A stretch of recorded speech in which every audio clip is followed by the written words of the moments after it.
Mapagpalang araw po sa ating lahat. Salamat po sa Panginoon at pinagkalooban po tayo ngayong araw makapag-video, makapag-vlog.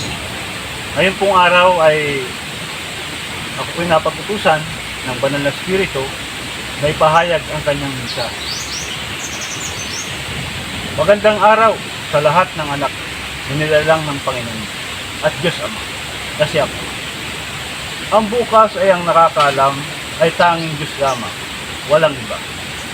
Kung mayroon na utusan ang Panginoon upang makaalam ng mga bagay-bagay, ako pa rin ang may gawa.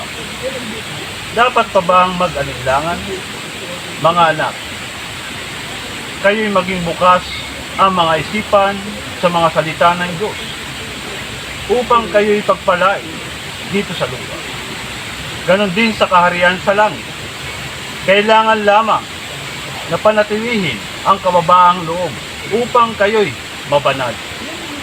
Kung kayo'y masunurin, ang gantimpala ng Diyos ay palagi ninyong matatanggap.